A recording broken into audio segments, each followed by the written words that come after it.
senang dalam rumah Tuhan. Amin. Saudara, kita bersyukur ini masih kita dalam suasana hari kemerdekaan. Saya percaya kita bukan sekedar merayakan hari kemerdekaan bangsa kita, tapi kita juga benar-benar sudah merdeka. Yang sudah merdeka katakan amin. Amin. Merdeka dari dosa, merdeka dari kutuk. Saudara, kenapa? Karena Kristus sudah mati untuk kita. Sebabnya kita bersukacita ya. Kalau kita merayakan kemerdekaan, ada harus kita lebih syukuri. Kita sudah dimerdekakan oleh Tuhan. Dan hari ini kita akan lebih lagi dimerdekakan. Kenapa? Karena kita mau dengar firman Tuhan. Firman Tuhan bilang firman Tuhan berkata bahwa kebenaran yang kita terima, yang kita mengerti, itu yang memerdekakan kita. Sebabnya pada hari ini saya berdoa supaya setiap kita mendapatkan pewahyuan, supaya hidup kita semakin dimerdekakan. Sekali lagi yang mau merdeka katakan amin. Nah, baik saudara, tema bulan ini adalah mencari Tuhan. Nah, baik saudara, saya renungkan, untuk apa sih kita mencari Tuhan? Tadi di dalam sermon pastoral message, saudara, Pastor Maksum sampaikan bahwa seringkali orang mencari Tuhan karena ada masalah, ada tantangan, ada banyak hal, saudara. Dan itu tidak salah ya. Karena kadang-kadang lebih baik kita mencari Tuhan ketika ada masalah daripada mencari alternatif ketika ada masalah. Saudara mengerti maksudnya? Amin. Tapi saudara, saya merenungkan bagaimana kita bisa mencari Tuhan dan akhirnya kita bisa mengalami apa yang Tuhan ingin kita alami, saudara. Saudara, kita harus memiliki motivasi apa? Dan saya ingin sampaikan pada hari ini, kita mencari Tuhan adalah supaya kita bisa menyenangkan Tuhan. Amin. Saudara, kenapa? Karena waktu kita mencari Tuhan, waktu kita datang ketemu Tuhan, kita berusaha mencari wajahnya, saudara, bukan sekedar membawa bagian masalah kita, bukan sekedar membawa pergumulan kita. Memang beberapa kita mungkin mencari Tuhan karena kepepet. Waduh, besok harus bayar kontrakan. Bagaimana caranya? Oh, doa semalaman. Saudara, tidak ada masalah dengan hal itu. Tapi adalah lebih utama adalah seperti ini, saudara. Waktu kita memiliki kerinduan, keinginan bagaimana kita bisa menyenangkan Tuhan. Waktu Tuhan senang, saya percaya semua pergumulan, semua masalah kita akan diselesaikan. Amin, saudara. Amin. Nah, selaku itu sebabnya pada hari ini kita dengar firman Tuhan. Judulnya bagaimana kita bisa menyenangkan Tuhan. Dan sebenarnya judulnya menyenangkan Tuhan. Nah, saudara, menyenangkan Tuhan di sini dimaksudkan tidak sama dengan mencari perkenanan Tuhan. Kenapa? Karena kita sebagai orang percaya kita sudah diperkenankan oleh darah Yesus. Amin. Kita tanpa usaha, tanpa pekerjaan baik kita, karena iman kita oleh anugerah, maka kita diselamatkan. Dan oleh darah Yesus kita diperkenan di hadapan Tuhan. Kita dibenarkan. Amin. Tapi saudara, berbicara mengenai menyenangkan Tuhan adalah sesuatu yang kita bisa lakukan. Katakan sesuatu lakukan. Saudara, kenapa? Karena kadang-kadang kita berpikir saya sudah dibenarkan, pastor. Buat apa lagi saya menyenangkan Tuhan? Toh Tuhan senang dengan kita. Benar, dengan iman maka Tuhan senang. Tapi saudaraku, ada satu action, satu tindakan yang membuat perbedaan ketika surga melihat itu dan surga menghargai setiap tindakan itu. Amin. Nah, berapa yang saudara mau intervensi surga lebih besar dalam hidup kita? Amin. Amin, saudara. Amin. Saudara, ini permasalahan yang penting, saudara. Karena kalau kita berpikir hidup kita tuh natural biasa, maka kita akan melihat hal-hal yang seperti kita harapkan, natural saja.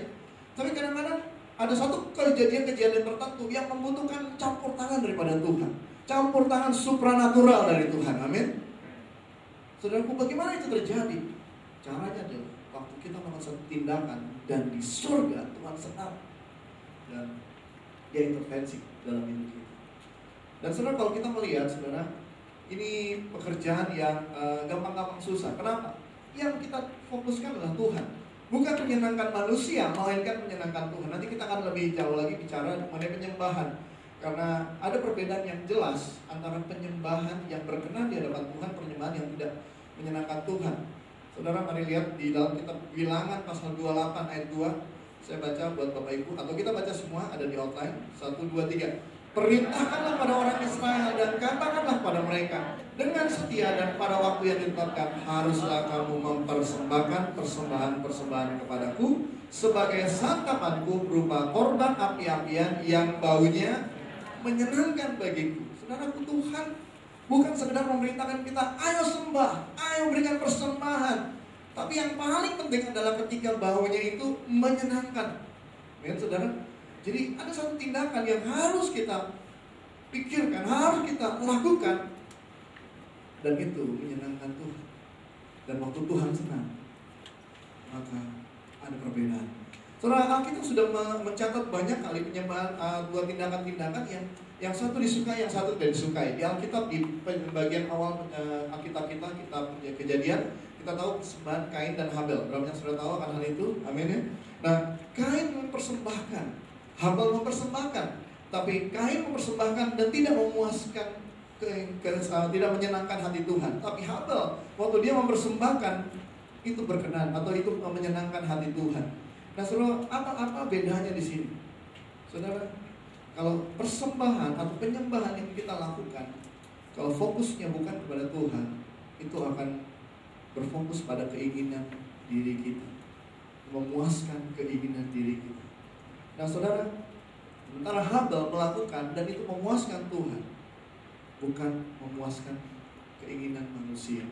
Saudara, apa yang saya gambarkan di sini adalah waktu kita berfokus ingin menyenangkan Tuhan, maka saudara, kita harus bisa meninggalkan atau bisa membuang keinginan kita yang ingin kita puaskan. Kadang-kadang kita ingin menyembah Tuhan, tapi kita berpikir, enak gak ya menyembah seperti ini? Oh, dengan cara ini kayaknya saya nyaman. Oh, saya bisa menyembah dengan tindakan saya seperti ini. Saudara, bukan keinginan kita yang dipuaskan, amin. Tapi keinginan Tuhan itu yang harus kita puaskan, amin. Ini perbedaan. Jadi kalau kita hanya berpikir, oh saya mau menyembah Tuhan dengan cara ini, kenapa? Karena saya nyaman di sini, pastor. Oh saya cukup lah. Ini bagi saya sudah merasakan hadirat Tuhan. Kita bisa merasakan Tuhan dan kita bisa puas. Tapi pertanyaannya, apakah Tuhan puas? Apakah Tuhan senang? Amin. Jadi lihat saudaraku, perbedaan nanti kita akan lebih jauh lagi contoh-contohnya. Kita lihat juga contoh di dalam Alkitab Finehas. Finehas menyenangkan Tuhan, bahkan melalui tindakan iman yang menyurutkan murka Tuhan. Ayat yang terkenal Bilangan 25 ayat 11, saya baca saja. Finehas anak Eleazar, anak Imam Harun, telah menyurutkan murkaku daripada orang Israel. Oleh karena ia begitu giat membela kehormatanku di tengah-tengah mereka, sehingga tidaklah aku habisi orang Israel dalam cemburuku. Saudaraku, saat itu Tuhan marah. Kenapa bangsa Israel kawin campur? Dan akhirnya saat itu saudara, ada satu orang yang bangkit, namanya Finehas. Apa yang dilakukan saudara? Dia ambil tombak. Dia tombak orang yang orang Israel dan juga wanita orang suku lain itu. Dan dua-duanya mati saat itu. Saudara, bagi manusia itu kejam, itu keji, itu tidak menyenangkan. Tapi ternyata bagi Tuhan itu menyenangkan. Jadi saudara lihat, bisa lihat di sini ada satu perbedaan. Ada sudut pandang yang berbeda. Kalau kita berpikir hanya menyembah supaya kita dipuaskan, kita bisa terjebak bahwa bukan menyembah kepada Tuhan. Bisa saja itu hanya menyembah, memuaskan kita. Nah, ini hal yang akan saya ulang-ulang sampai bagian akhir dalam khotbah saya. Yang paling utama adalah waktu kita menyenangkan Tuhan adalah kita memuaskan Tuhan, bukan memuaskan diri kita. Amin. Nah, di dalam akhir zaman saudara, contoh-contoh orang bisa terjebak dalam penyembahan. Penyembahan apa? Penyembahan uang. Penyembah uang. 1 Timotius 6 ayat 17-19. Mari lihat ayat ini sama-sama. Kita baca ayat ini sama-sama. 1, 2, 3. Peringatkanlah kepada orang-orang kaya di dunia ini agar mereka jangan tinggi hati dan jangan berharap pada sesuatu yang tak tentu seperti kekayaan. Kepada kita segala sesuatu untuk dinikmati. Peringatkanlah mereka agar mereka itu berbuat baik, menjadi kaya dalam kebajikan, suka memberi dan membagi, dan dengan demikian mengumpulkan suatu harta sebagai dasar yang baik bagi dirinya di waktu yang akan datang untuk mencapai hidup yang sebenarnya. Saudara, seseorang di akhir zaman bisa terjebak dalam menyembah uang atau kekayaan. Nah, kita berkata itu tidak tentu, itu tidak kekal. Amin. Kita bisa terjebak dalam menyembah kekayaan, menyembah uang, waktu kita hidup hanya berfokuskan mencari uang. Berharap kalau ada uang maka selesai masalah. Siapa yang setuju dengan saya? Kalau ada uang, masalah belum tentu selesai. Amin. Amin, saudara. Makanya kadang-kadang kita berpikir, aduh, pastor tolong mengerti, hari Minggu saya ada closing, saya harus izin ke gereja. Saudaraku, ada closing hari Minggu, belum tentu masalah Bapak Ibu selesai. Amin. Kenapa? Karena Tuhan bilang jangan terjebak. Penyembahan kepada uang atau menyembah berfokus pada uang itu tidak tentu dan hanya memuaskan diri. bukan memuaskan Tuhan. Amin. Lihat saudara, berikutnya juga bisa terjebak dalam apa? Menyembah cita-cita. Menyembah cita-cita, menyembah tujuan. Suatu tujuan, suatu hal yang dia idam-idamkan, dia berpikir dengan itu, dia akan kejar. Tidak salah dengan hal itu. Dan Alkitab berkata juga, Amsal 13 ayat 19. Mari kita lihat, 1, 2, 3. Keinginan yang terlaksana menyenangkan hati, menghindari kejahatan dan kejian bagi rembang. Ayat tadi bilang, keinginan terlaksana menyenangkan hati. Kalau kita misalnya, saudara, mencapai suatu keinginan dalam hidup, pasti semua kita senang. Setuju? Tapi pertanyaannya, bagaimana kalau kita tidak mencapai apa yang kita harapkan? Dan itu ternyata apa yang Tuhan inginkan. Misalnya, saudara, ada sebagian kita cita-citanya misalnya ingin menjadi panggilannya misalnya memiliki menjadi direktur, menjadi usaha, tapi Tuhan ternyata berkehendak melayani. Saudara, itu tidak menyenangkan secara keinginan. Setuju, saudara? Tapi saudara, keinginan yang tidak menyenangkan kita itu belum tentu tidak menyenangkan Tuhan. Jadi kita harus membedakan, jangan sampai hidup kita terjebak. Apa yang kita pikir baik itu yang kita kejar. Apa yang kita pikir itu akan menyenangkan kita, itu yang harus kita kejar. Karena kita bisa terjebak dalam menyembah cita-cita kita, menyembah tujuan. Tujuan atau cita-cita itu bukan Tuhan dalam hidup kita. Yang percaya katakan amin. Amin, saudara. Tidak salah mengejar semua itu, tapi juga jangan sampai terjebak ketika kita lebih fokuskan bagaimana supaya kita senang. Bagaimana kalau targetnya tahun ini saya punya properti besar, saya punya mobil, saya punya usaha yang bisa menghasilkan income yang besar. Saudara, nggak salah dengan hal itu. Tapi kalau itu tidak terlaksana, jangan langsung kita menghakimi diri kita dan berkata bahwa Tuhan tidak berkata saya, Tuhan tidak membuat saya senang. Saudara, bukan. Ada banyak hal yang akan memuaskan kita kalau kita memuaskan Tuhan, waktu kita menyenangkan Tuhan. Percayalah, amin.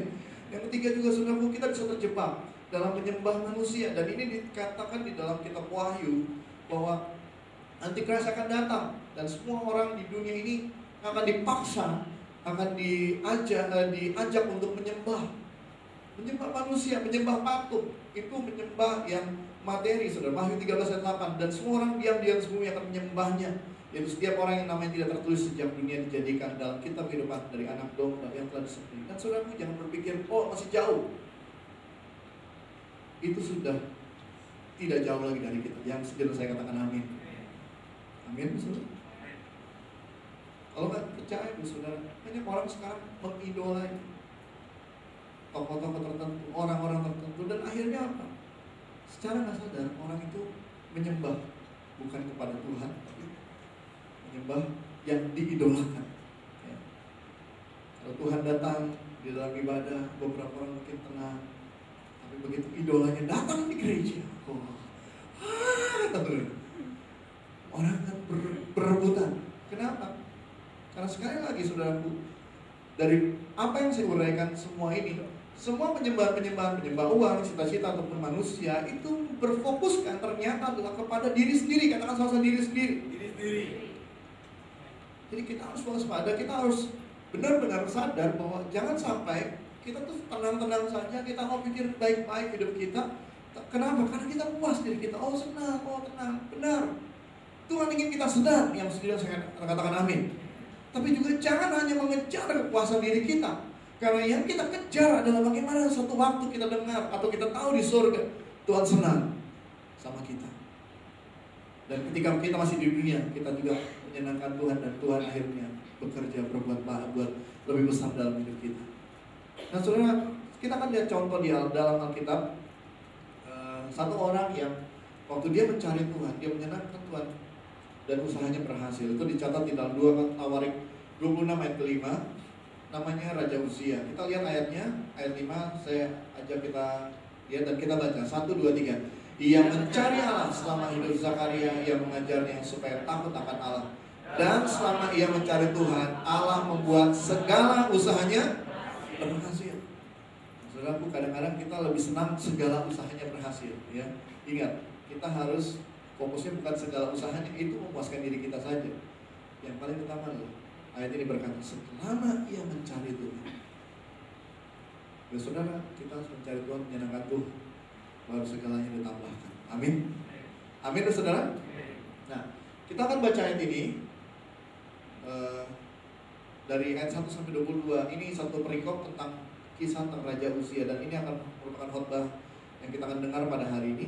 Mari kita lihat ayat 1 sampai 22. Kita baca bergantian, yang laki-laki ayat 1, yang wanita ayat 2 selanjutnya. Ya, yang laki-laki dulu 1 2 3.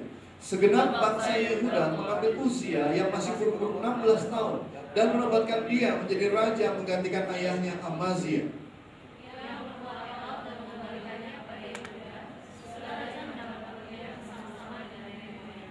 Uzia berumur 16 tahun pada waktu ia menjadi raja, dan 52 tahun lamanya ia memerintah di Yerusalem. Nama ibunya Yekolia dari Yerusalem.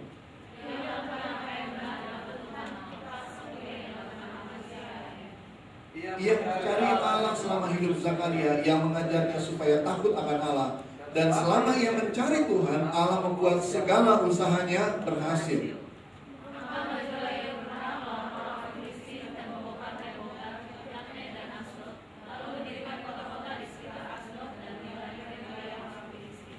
Allah menolongnya terhadap orang Filistin dan terhadap orang Arab yang tinggal di Gurbaal dan terhadap orang Mehunim.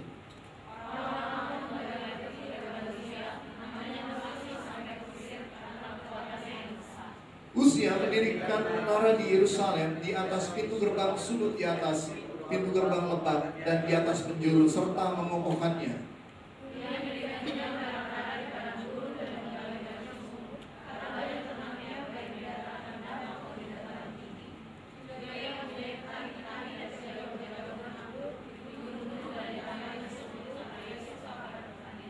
Selain itu, Uzia mempunyai tentara yang sanggup berperang, yang maju berperang dalam laskar-laskar menurut jumlah anak buah yang dicatat oleh Panitera Yeiel dan penata usaha Maseya di bawah pimpinan Hanaya, salah seorang panglima raja.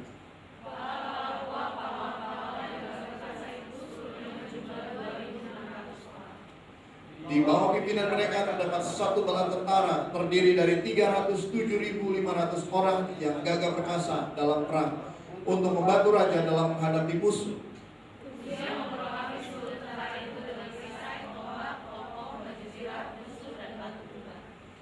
Ia membuat juga di Yerusalem alat perang ciptaan seorang ahli yang dapat menembakkan anak panah dan batu besar untuk ditempatkan di atas menara-menara dan penjuru-penjuru. Nama raja itu termasyhur sampai ke negeri-negeri yang jauh karena ia ditolong dengan ajaib sehingga menjadi kuat.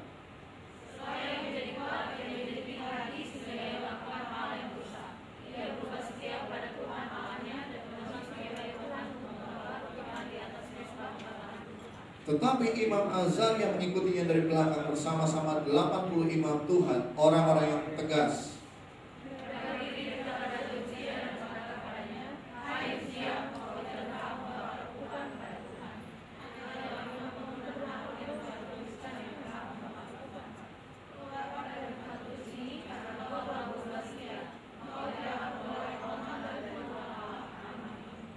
Tetapi Uzia dengan koker-koker di tangannya untuk dibakar menjadi marah. Sementara amarahnya meluap terhadap para imam, timbullah penyakit kusta pada dahinya di hadapan para imam di rumah Tuhan dekat mesbah bakaran.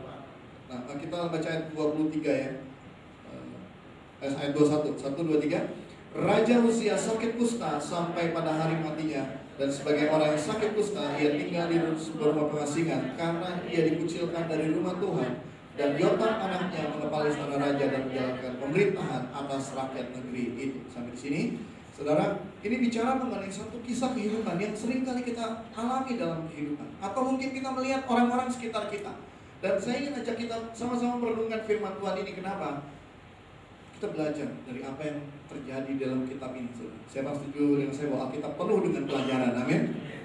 Kita kadang-kadang nggak perlu mengalami kegagalan orang. Kita cukup tahu bahwa ada sesuatu yang gagal, jangan kita ikuti. Yang sejenak saya katakan amin ya. Kadang-kadang kalau kita naik kendaraan, naik mobil atau motor, kita tahu di depan ada lubang. Kenapa? Karena kendaraan di depan akan belok, akan menyingkir. Oh, berarti ada halangan. Nah, kalau sudah hal itu terjadi, jangan kita abaikan pelajaran itu. Nah, sama dengan apa yang dialami oleh Uzia. Kita tahu bahwa Saat itu Uzia adalah orang yang seorang raja berhasil, ya. Dikatakan dia adalah orang yang melakukan yang benar di mata Tuhan. Tapi di bagian akhir kita tahu Uzia mati di dalam penyakit kustanya. Nama Uzia dalam bahasa Ibrani artinya Yahweh adalah kekuatanku. Bahasa Yunani atau bahasa Latin Ozias, bahasa Inggris Uzia, atau dikenal juga dengan Azaria, bahasa Ibrani. Ya, sama artinya Yahweh telah menolong. Bahasa Yunani Azaria atau Raja Kerajaan Yehuda tahun 791 sampai 740 sebelum Masehi. Nama ayahnya adalah Raja Amazia dan ibunya Yekolya dari Yerusalem. Dia mulai kepemimpinannya pada umur 16 tahun. Sudah dia sangat muda waktu dia diangkat menjadi raja. Dan selama masa pemerintahan Uzia, Yehuda mengalami kemakmuran yang besar. Yehuda dapat menutup kerugian-kerugian yang dialami waktu pemerintahan raja-raja sebelumnya. Jadi saudara, ini suatu masa-masa di mana bangsa Israel berbalik dari kemelaratan, dari kegagalan, kerugian, justru sekarang masuk ke dalam kemakmuran. Nah, ini pelajaran penting buat kita, saudara. Tetapi juga bukan hanya kemakmuran, dia juga menunjukkan bahwa bangsa Israel suatu bangkit secara militer. Dia menyediakan persenjataan militer yang baru, tentara yang besar, lengkap, dan senjata paling canggih, dan bangun kota-kota benteng di tempat-tempat strategis. Jadi ini masa-masa keemasan kerajaan Yehuda. Namun di akhirnya pemerintah Uzia kan satu pelanggaran perintah Tuhan.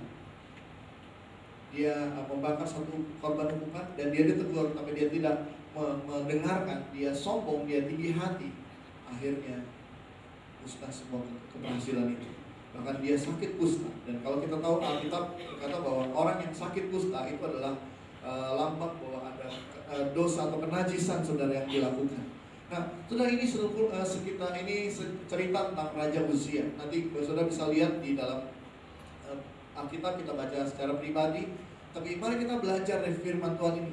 Dari kehidupan Uzia ini kita bisa melihat ada 4 hal bagaimana kita bisa menyenangkan Tuhan. Dan kalau kita melakukan hal ini, tadi saya sudah bilang, menyenangkan Tuhan adalah satu tindakan, satu hal yang kita kerjakan. Katakan sama-sama, kerjakan. Jadi saudara, kita harus melakukan sesuatu. Bagaimana Tuhan bisa melakukan sesuatu? Bagaimana Tuhan bisa senang? Kita harus melakukan sesuatu dalam hidup kita. Kalau kita ingin diberkati, misalnya kita ingin lihat Tuhan, tahun ini saya mau lihat terobosan breakthrough.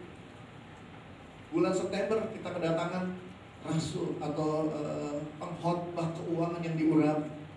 Saudara, lakukan sesuatu, amin. Jangan cuma tunggu, oh tenang saja, tunggu berkat Tuhan turun. Lakukan sesuatu.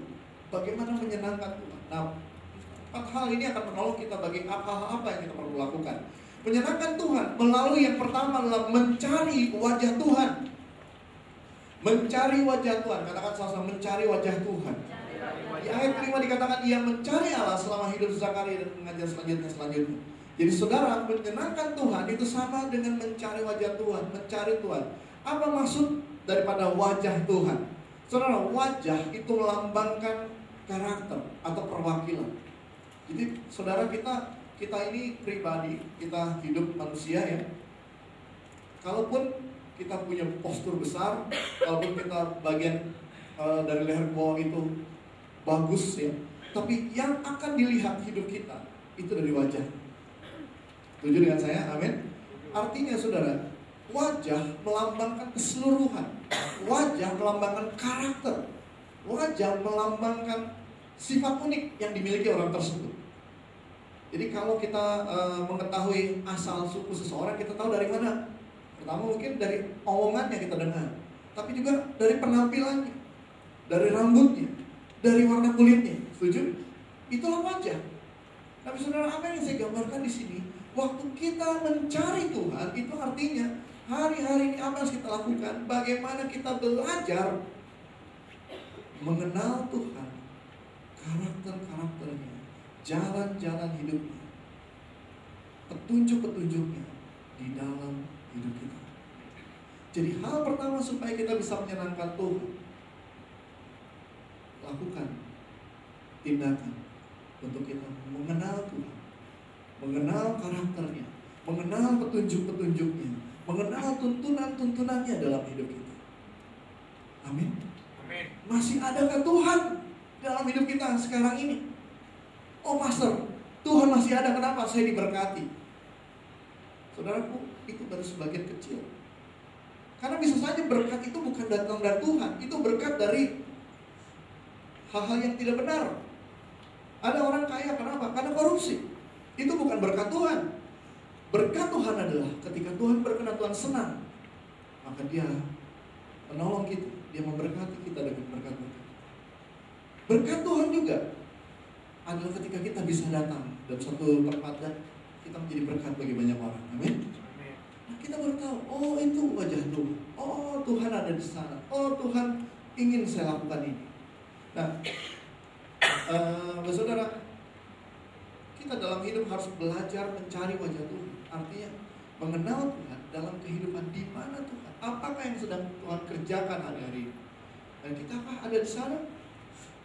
Atau seolah-olah kita sedang berjalan sendiri? Tuhan ada di sana, yang kita tidak tahu bahwa sebenarnya kita sedang sendiri. Hari-hari ini saudara cari wajah Tuhan. Cari apa yang Tuhan mau hari-hari ini. Nah, saudara, ada satu pengalaman. Ya, ini pengalaman. Kadang-kadang saya suka berpikir tentang hidup saya juga, saudara. Saya seorang hamba Tuhan. Saya dipanggil Tuhan untuk melayani setelah saya bekerja. Kemudian Tuhan panggil saya melayani full time. Tapi ketika Pastor Konghi waktu yang lalu pernah memberikan suatu pengajaran, dan kita secara gereja pun menerima dan mengakui bahwa benar bahwa kita harus menjadi saksi Kristus, saksi Tuhan, menjadi mandat budaya, membawa mandat budaya untuk lingkungan, untuk dunia di mana kita berada. Kalau kita mulai terbuka dengan pengajaran bahwa seorang pelayan, seorang hamba Tuhan full time pun bisa punya usaha, punya bisnis. Dan akhirnya saya pun mulai menekuni juga, kalaupun tidak meninggalkan panggilan, tapi juga saya mulai melihat ada peluang-peluang. Dan dulunya awalnya saya anggap itu tabu, itu kasih saja sama orang yang ada di bisnis. Tapi waktu saya mengerti akan itu, saya mulai tahu, oh Tuhan ingin saya juga punya dampak. Akhirnya saya mulai melanjutkan dalam bisnis. Nah saudara, dalam perjalanan hidup saya juga saya mikir, Tuhan, saya melayani, saya ada di gereja, saya khotbah, saya memimpin orang-orang. Tapi saya sekarang ada di dunia, di mana ketemu dengan orang-orang yang bukan anak Tuhan. Tuhan, apa fungsi saya di sini? Tuhan, ini ngapain saya di sini Tuhan? Saya pernah berpikir akan hal itu, saudara. Dan saya kadang, kalaupun dapat berkat dari bisnis, saya pikir, Tuhan, berkat ini pun tidak ada artinya kalau ini bukan kehendak Tuhan. Saya mengerti yang saya sampaikan, ya. Saudara, ini pertanyaan terus. Dan satu waktu ada saya punya rekan bisnis juga, dan kebetulan adalah teman daripada istri saya dan seorang ibu, tapi masih muda juga, bukan dia aktif dalam bisnis dan kita saling membangun hubungan bisnis. Dan saya tidak pernah berpikir bagaimana Injil diberitakan, bagaimana saya membuat dampak di dalam bisnis itu. Tapi satu kejadian, akhirnya dia cerita sama istri saya, dan dia cerita. Dan istri saya cerita, dia sedang, ini masalah keluarga. Dia bercerai sebelumnya, dan sekarang dia sedang membangun hubungan dengan orang Kristen. Dia orang Aceh dan Gorontalo. Jadi dua-duanya tuh nggak ada peluang, tanda kutip, untuk kita beritakan Injil. Tapi waktu dia cerita, dia bilang, saya sedang mempertimbangkan untuk pindah keyakinan. Saudara, kadang-kadang kita berpikir, itu biasa. Tapi waktu saya saat itu dengar, saya tahu, Tuhan, saya tidak mau bilang bahwa apa yang kita lakukan semua harus mengikuti apa yang saya lakukan. Tapi apa yang saya sampaikan, saya dapat pengertian.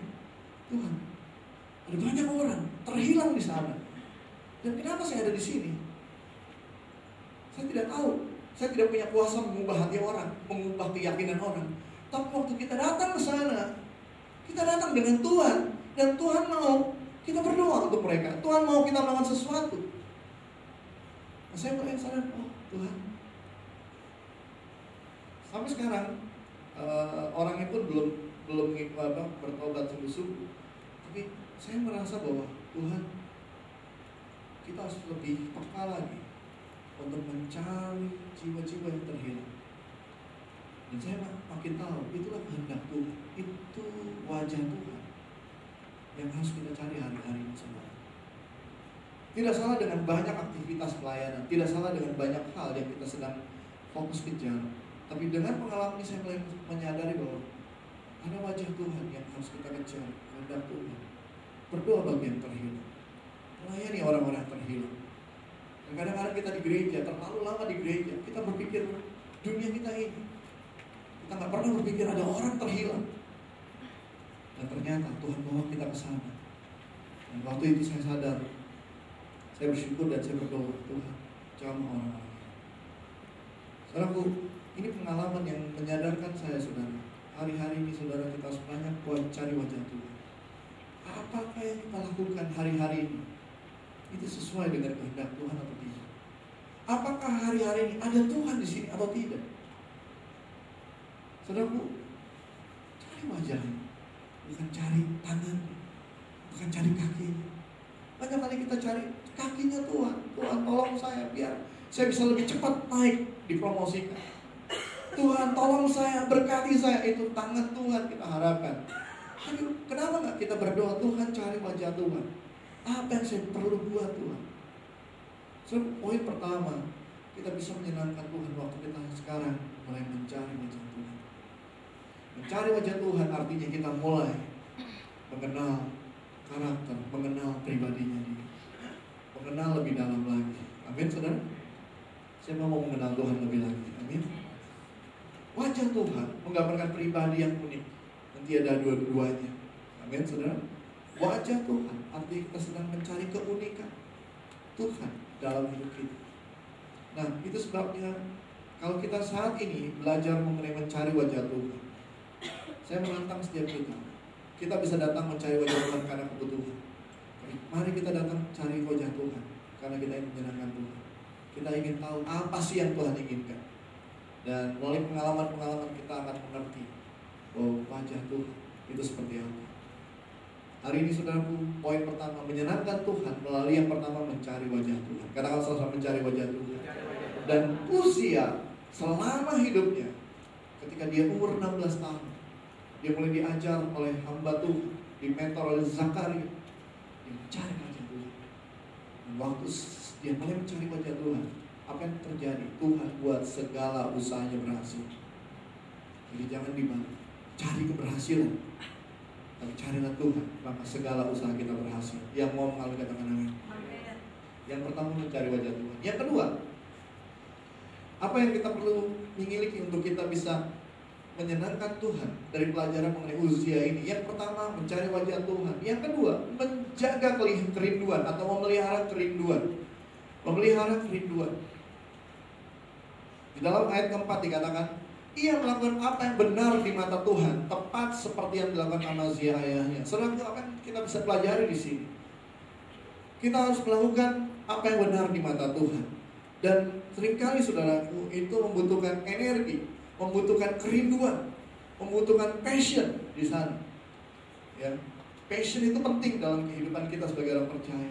Kalau kita tanpa passion, ya, tanpa ada satu keinginan, kerinduan di situ, maka tidak ada energi yang kita bisa keluarkan dari kerinduan itu. Ya, Donald Trump, seorang pengusaha, berkata bahwa tanpa passion, kamu gak akan punya energi, kekuatan. Tanpa energi, kamu gak bisa buat apa-apa. Makanya sekarang dia hebat, dia besar. Kenapa? Karena dia fokus dengan passion. Apa keinginan-keinginan yang dia nikmati untuk dia lakukan. Dan akibatnya apa? Dia punya energi di situ dan akhirnya dia berhasil. Nah, setelah dalam mengikut Tuhan, supaya kita bisa mengenal dan menyenangkan Tuhan. Yang kedua, kita harus jaga kerinduan kita akan Tuhan. Amin. Dan dia Uzia melakukan apa yang benar. Ini bicara mengenai kehidupan yang hari lepas hari. Katakan sesuatu hari lepas hari. Jadi ada satu kerinduan yang dia terus pelihara. Ada kerinduan yang dia terus jaga dalam hidup. Kerinduan untuk melakukan apa yang benar di mata Tuhan.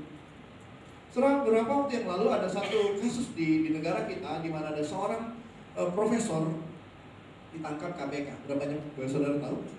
Waktu saya search di internet dan saya juga dengar dari Pastor Yosef, ternyata orang ini adalah profesor teladan di kampusnya dia dulu.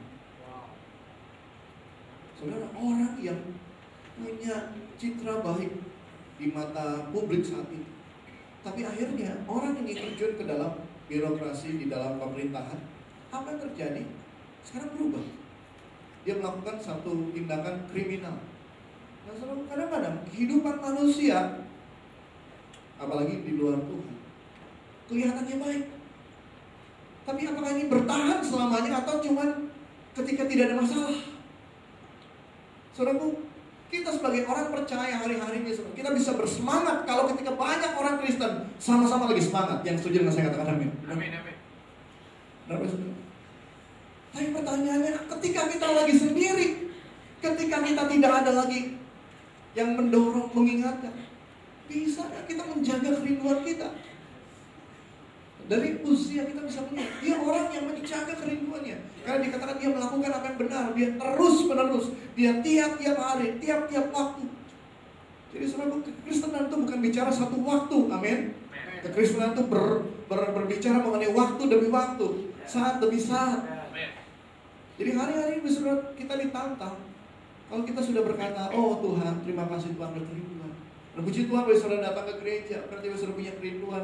Tapi jangan puas, oh puji Tuhan untuk minggu ini, minggu depan, minggu selanjutnya, besok, besoknya lagi, besoknya lagi. Kerinduan harus kita pelihara, kerinduan harus kita kobarkan. Amin, saudara. Saudara, orang yang mengobarkan kerinduan ini akan mencari Tuhan, itu menyenangkan Tuhan. Terbukti dengan usia. Sewaktu dia menjaga kerinduannya ini, maka Tuhan memberkati dia. Tuhan senang. Nah, hari-hari ini buat saudara, kadang-kadang kerinduan kita naik turun. Saya akan setuju dan saya katakan amin. Ya, kita butuh orang-orang mengingatkan, kita butuh orang menasehati. Ya, kemarin semangat, sekarang mulai cemungut, saudara. Karena kurang gimana ya pastornya? Aduh, kondisi gerejanya biasa-biasa. Saudara, kita harus tahu bahwa semangat itu bukan dari luar, tapi dari dalam. Ya? Kita yang harus mengambil satu keputusan. Satu kali saudara, ada satu orang, dia datang ke tukang sepatu, dan dia bilang, saya mau beli sepatu. Si tukang sepatu tanya, mau ujung yang bulat atau ujungnya yang kotak? Gimana ya, bagusnya gimana? Dia pikir-pikir, sebentar ya. Dan akhirnya dia pulang tanpa satu keputusan. Besoknya si tukang sepatu datang sama si orang ini dan dia bawa sepatu. Yang satu pinggir kiri, yang sebelah kiri bulat, yang sebelah kanan kotak. Dan kok kayak gini? Saudara mengerti apa yang disampaikan, ceritain. Kalau kita tidak pernah mengambil satu keputusan dalam hidup, akan ada orang-orang mengambil keputusan atas hidup kita. Kalau kita nggak pernah bisa memutuskan sepatu kita mau yang bulat atau yang kotak, nanti ada tukang sepatu kasih sama kita sepatu yang nggak bisa kita pakai. Dan orang tersebut adalah Ronald Reagan. Ronald Reagan adalah presiden Amerika termasuk yang berpengaruh. Melalui pelajaran itu, dia sangat-sangat mengerti Gusti ada keputusan dalam hidup yang dia harus ambil. Hari ini buat saudara, apa keputusan yang penting kita harus ambil? Selain keputusan bisnis atau pekerjaan, keputusan juga untuk menjaga kerinduan kita kepada Tuhan. Amin. Keputusan Tuhan, hari ini saya harus ke gereja Tuhan. Mau hujan, mau mendung, mau nggak ada angkot, saya harus ke gereja. Amin. Tapi banyak kali kita jujur aja, belum hujan tuh, pastor kayaknya udah mau hujan. Saudara, belum hujan aja udah malas. Sungguh, pada hari ini saudara, keputusan kita itu menyenangkan Tuhan. Waktu usia punya keputusan, kita harus menjaga kebenaran kerinduan, lakukan apa yang benar di mata Tuhan. Maka apa yang terjadi? Dia diberkati dan juga menyenangkan Tuhan. Yang kedua, menjaga kerinduan. Jadi menyenangkan Tuhan, melalui tindakan itu apa? Mencari wajah Tuhan, mengenal pribadinya, mengenal keunikan, mengenal karakternya. Yang kedua adalah menjaga kerinduan. Kerinduan kita mencari Tuhan. Oke, yang ketiga, saudara. Apa yang kita bisa pelajari dari Uzia adalah melakukan tanggung jawab. Menyenangkan Tuhan melalui apa? Melakukan tanggung jawab kita.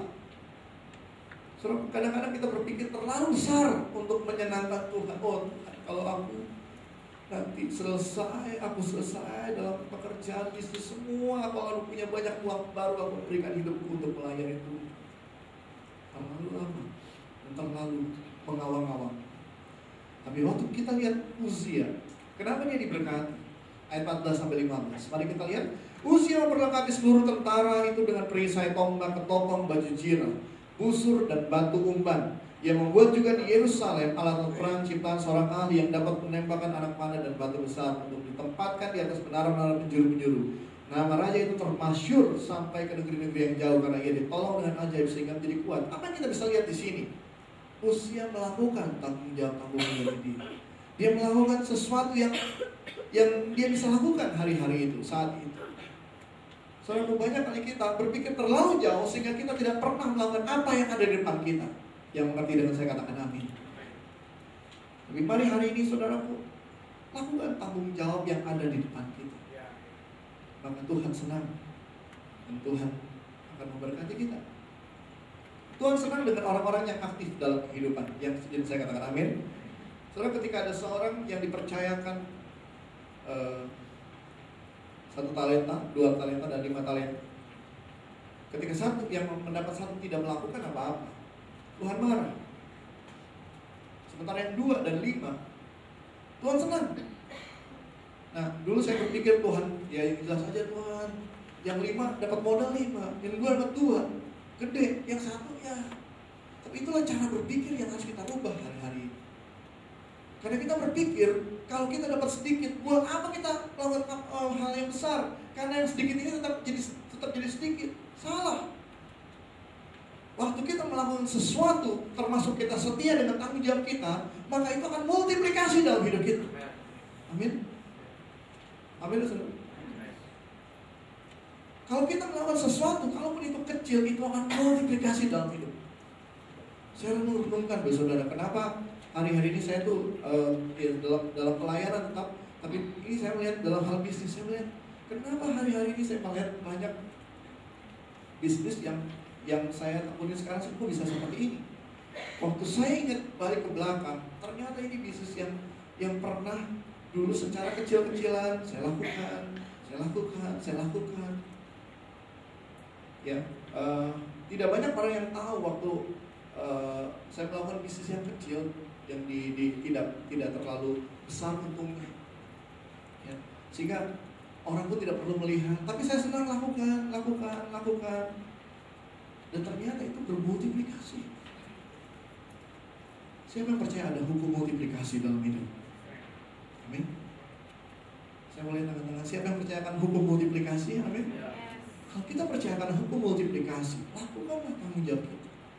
Maka tanggung jawab kita akan bermultiplikasi lebih besar dan lebih besar lagi.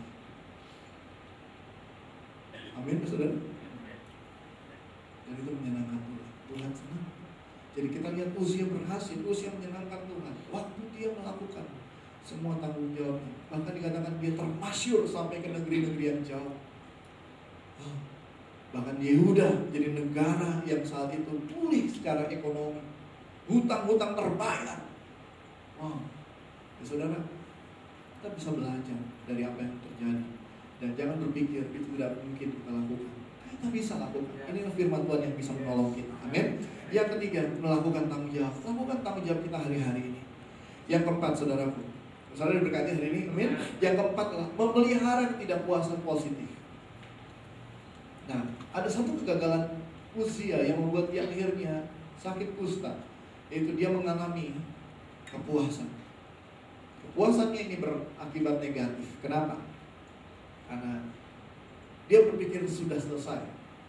Dia berpikir sudah. Tapi ternyata hal itu mengubah hidupnya. Dan mengubah hidupnya sehingga dia menjadi angkuh, jadi sombong. Ketika ada orang menegur, ketika ada orang memberikan nasihat, dia berpikir dia sudah besar, dia sudah hebat, maka dia gak perlu dengar orang lain. Ketika ditegur, dia tinggi hati. Dan itu ternyata berakibat fatal dalam hidupnya. 2 Tawarik 26 ayat 16. Saya baca buat Bapak Ibu. Setelah ia menjadi kuat, ia menjadi tinggi hati, sehingga ia melakukan hal yang merusak, Ia berubah setia kepada Tuhan Allahnya dan memasuki bait Tuhan untuk membakar ukupan di atas mezbah pembakaran ukupan. Bapak Ibu Saudara, kita bisa melihat di sini orang seperti Uzia, dia berhasil.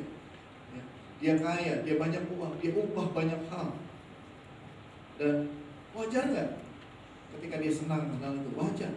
Semua kita perlu senang juga kalau kita berhasil. Amin. Oh enggak pastor, saya nggak mau. Saya harus terus bersedih, ya berduka. Kenapa? Tuhan senang terhadap orang yang berduka. Enggak, salah. Kita harus senang kalau kita berhasil. Tapi jangan sampai itu mengubah hidup kita. Kita puas. Kita berpikir hanya sampai di sini. Nah saudara, justru ini batas akhir daripada pekerjaan Tuhan yang besar, seharusnya lebih besar dalam kehidupan Uzia. Uzia gagal memelihara ketidakpuasan positif. Dan ternyata Tuhan taruh di dalam diri kita satu ketidakpuasan yang positif. Ketidakpuasan ini akan menolong kita untuk naik lebih lagi. Naik lebih lagi. Tetapi sebaliknya ketika seseorang mulai cepat puas diri, ini negatif ya saudara.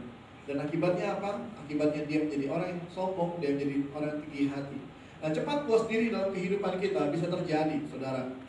Kita bisa cepat puas dengan apa yang kita sudah capai dalam kehidupan kita. Apa yang sudah kita capai dalam organisasi, dalam pelayanan, dalam gereja kita. Makanya kita bersyukur ada di GKTT, saudara. Seolah-olah kita nggak pernah puas. Aduh, baru capai 1 komsel, PKS bilang tambah, pengurus bilang tambah jadi 2 komsel. Baru nyampe 2 komsel, tambah jadi 5 komsel. Baru mencapai target iman tertentu, tambah lagi. Karena kita berpikir, aduh, nggak puas. Kadang jangan melihat hal yang negatif dalam hal ini. Tapi mari kita lihat ada satu sisi positif untuk menolong kita untuk tidak pernah puas diri. Amin. Karena ini akan berakibat fatal dalam kehidupan.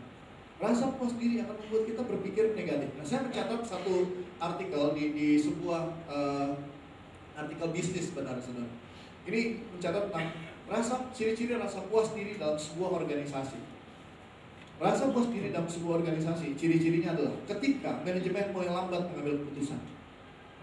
Ketika ada satu tindakan harus diambil, manajemen masih berpikir santai dan lambat, mengkaji ulang sekian lama sehingga akhirnya tidak ada tindakan-tindakan yang real, yang nyata. Itu ciri mulai sebuah organisasi mulai lambat dalam mengambil keputusan. Berikutnya ciri yang bisa muncul adalah proses sangat birokratis. Jadi ada satu struktur. Sampai ketika ada masalah yang sudah ditemukan harus diselesaikan, akhirnya terlambat diselesaikan karena harus lapor B, lapor C. Terlalu panjang birokrasi sehingga akhirnya tidak menjawab kebutuhan. Nah, ini yang juga sering kali muncul. Ciri-ciri rasa puas diri dalam sebuah organisasi adalah budaya bottom up, konsensus atau desentralisasi. Artinya apa? Semua ide bukan dari atas lagi. Semua visi bukan lagi dari atas, tapi dari bawah ke atas. Konsensus, persetujuan bersama, desentralisasi. Tidak lagi ada satu orang yang berani mengambil satu keputusan. Nah, gaya ini bisa menunjukkan bahwa organisasi tersebut sudah ada dalam rasa puas diri, tidak berpikir untuk berkembang lagi. Dan ciri-ciri rasa puas diri juga dalam sebuah organisasi yang bisa muncul ketika struktur tersebut memiliki biaya mahal, biaya tinggi. Sekarang segala sesuatu mulai dicas, mulai mahal. Nah, saya gambarkan ini, saudara, mungkin gak ada kaitan dengan hidup kita pribadi. Oh, pastor jangan ngomong organisasi lah, hidup saya nih. Ya. Siapa yang setuju dengan saya bahwa kita harus memiliki ketidakpuasan secara positif? Amin. Itu sebab ciri-ciri tadi jangan kita miliki dalam kehidupan. Ketika kita mulai ada ciri-ciri ini, ya, mulai lambat mengambil keputusan, kita sudah mulai dalam posisi santai. Kita mulai posisi tidak lagi bersemangat, tidak lagi bergairah. Nah, dicatat juga dalam artikel ini bahwa 3 hal yang tidak boleh terjadi dalam sebuah organisasi adalah dalam sebuah kepemimpinan, dalam sebuah organisasi tidak boleh dilakukan. 3 hal yang tidak boleh dilakukan dalam sebuah organisasi yang harus dilakukan oleh seorang pemimpin. Yang pertama, menetapkan visi. Yang kedua, merancang struktur. Yang ketiga, branding ataupun merek atau gambaran profil tentang usaha tersebut, organisasi tersebut. Nah ini saudaraku, ini yang harus dimiliki oleh satu organisasi, usaha ataupun institusi. Sama dengan hidup kita. Siapa sih yang menentukan visi dalam hidup kita selain Tuhan kita? Kita yang harus berpikir, Tuhan, hari ini saya harus melakukan sesuatu. Siapa yang merancang struktur? Kita yang harus buat itu. Kalau kita biasa, nanti aja, saudara, kita akan melihat bahwa seperti yang tadi ilustrasi Ronald Reagan tadi, ada orang yang akan mencoba mengatur itu. Dan sebenarnya kita nggak suka. Tapi mari saudara, mulai dari kita. Boleh katakan sama-sama, mulai dari saya. Saya harus mulai meletakkan visi itu. Saya harus mulai merancang struktur itu. Saya harus mulai buat rencana-rencana. Dan saya juga yang harus menetapkan branding saya. Siapa saya? Sama dengan usaha, sama dengan organisasi, sama juga dengan hidup kita. Tuhan mau kita tidak memiliki rasa cepat puas diri, saudara. Nah, sekarang balik lagi. Kalau kita masuk ke dalam rasa puas diri, kalau kita masuk dalam level kita harus cepat puas diri kita, maka sebenarnya tadi kita balik ke poin awal saya khotbah. Kita masuk dalam penyembahan yang hanya berfokus pada diri kita pribadi. Kita tidak sedang menyenangkan Tuhan. Karena penyembahan yang kepada Tuhan adalah menyenangkan Tuhan. Tapi penyembahan yang lain itu fokusnya hanya kepada diri kita sendiri. Itu sebabnya belajar bagaimana sekarang kita bisa menjadi penyembah yang menyenangkan Tuhan. Ada 3 komitmen kita bisa lakukan. Yang pertama, penyembahan artinya penyerahan. Sama-sama katakan penyerahan. Di dalam Roma 12 ayat 2, dengan cepat kita akan baca ayat ini. 1, 2, 3. Karena itu saudara-saudara, demi kurang Allah, aku menasihatkan kamu supaya kamu persembahkan tubuhmu sebagai persembahan yang hidup, yang kudus dan yang berkenan pada Allah. Itu adalah yang sejati. Penyerahan, saudara. Kita harus bisa menjadi penyembah yang bisa berserah kepada Tuhan. Berserah pada Tuhan bukan penyerahan yang pasif. Berserah pada Tuhan bukan berarti malas. Berserah berarti kita membiarkan Tuhan mengambil alih hidup kita. Allah mau kita lebih mempercayai Dia, bukan mencoba dengan kekuatan sendiri tanpa campur tangan Tuhan. Yang sejenak saya katakan amin. Ben saudara, jadi ini penyerahan. Di Mazmur 37 ayat 5 berkata, serahkanlah hidupmu pada Tuhan dan percayalah kepadanya dan Ia akan bertindak. Penyembahan berarti penyerahan. Yang kedua, yang B, penyembahan artinya pengenalan. Saudaraku, bisakah kita menyembah Tuhan tanpa mengenal Tuhan? Tadi disampaikan di khotbah persembahan. Kita tidak pernah bisa menyembah kalau kita tidak pernah mengenal. Terus sebabnya penyembahan yang kita lakukan, sejauh apa kita bisa menyembah Tuhan? Sejauh kita mengenal Tuhan. Sedalam apa kita bisa menyembah Tuhan? Sedalam kita mengenal Tuhan. Saudaraku, orang di luar, waktu kita datang ketemu orang di jalan dan berkata, makasih ya Pak, maka orang tersebut akan bilang tersinggung, akan tersinggung sama kita. Kenapa? Kita nggak kenal sama dia nggak kenal sama kita, dan dia nggak pernah rasa dia pernah menolong kita, dan tiba-tiba kita bilang terima kasih. Tidak ada artinya. Kenapa? Karena penyembahan atau persembahan yang kita berikan sama dia itu tanpa pengenalan. Sama dengan Tuhan. Tuhan pun akan merasa. Waktu kita mengangkat tangan, Tuhan terima kasih Tuhan. Tuhan bilang, kapan saya pernah menolong kamu? Tuhan, terima kasih Tuhan, haleluya, puji Tuhan. Saudaraku, jangan sampai salah. Kita mengartikan penyembahan itu dengan vokal kita, dengan mulut kita. Tapi Tuhan pernah berkata pada orang Israel bahwa bangsa ini menyembahku dengan mulut, tapi hati jauh daripadaku. Apa artinya, saudara? Artinya penyembahannya cuma lip service, cuma ngomong doang.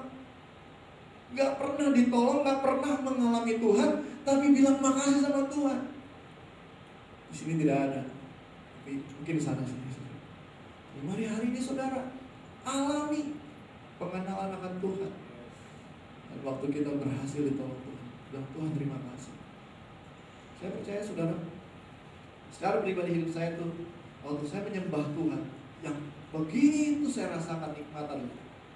Saya tahu Tuhan senang kenapa. Waktu saya masuk dalam lembah-lembah kekelaman, saya bilang sama Tuhan, terima kasih untuk pertolongan. Terima kasih Tuhan, Engkau Tuhan saya tidak sampai jatuh terperosok.